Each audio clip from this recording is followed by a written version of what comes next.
There's always extra pressure for an athlete to prove themselves when coach is also mom or dad. Bernie's senior quarterback, Quinten Dormady, has been dealing with this all his life. His dad, Mike, is also Bernie's head coach. And the Dormady family made the move from Capel 2.5 years ago when he got the job. While switching schools is a challenge for any high school freshman, Quinten would soon face a much bigger obstacle, one testing his faith and his devotion to football.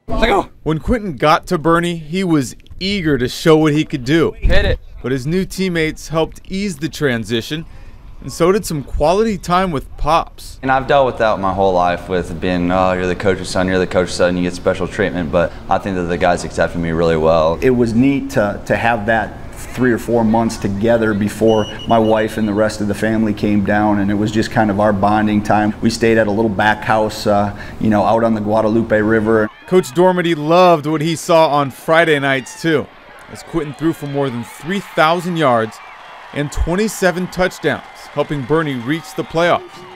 He wanted to do the same for the baseball team, but a game that following spring would be his last.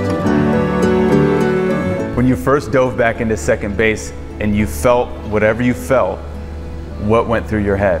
Get it back into place. I thought it was going to be a 4-6 week deal. We'll be back for the season. Instead, Quinten had a torn labrum in his throwing shoulder. He'd need surgery, which meant missing his junior season and maybe missing out on scholarship offers. They had some pretty big colleges coming through that next week. It was hard knowing that I was going to put a halt to that. But it was all systems go when they found out Dr. James Andrews was willing to do the surgery.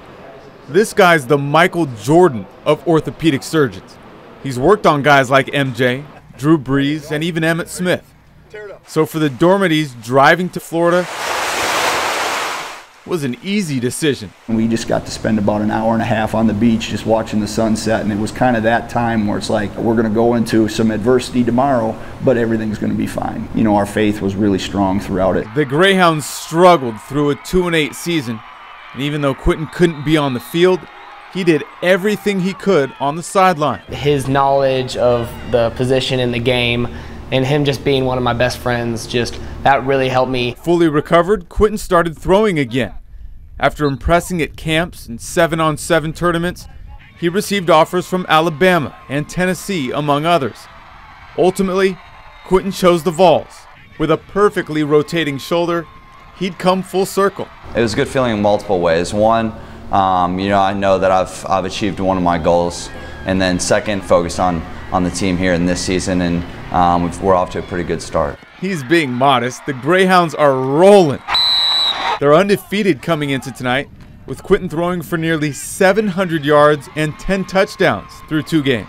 It definitely, took a little bit of weight off my shoulders just to get that under my belt. I thought, yeah, okay, we're back, and it's nice to see him back on his path.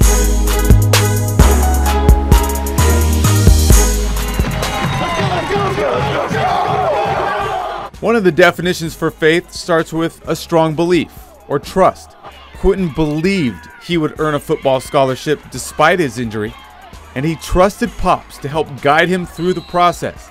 Now Quinten's hoping to lead Bernie to the state tournament for the first time in 10 years.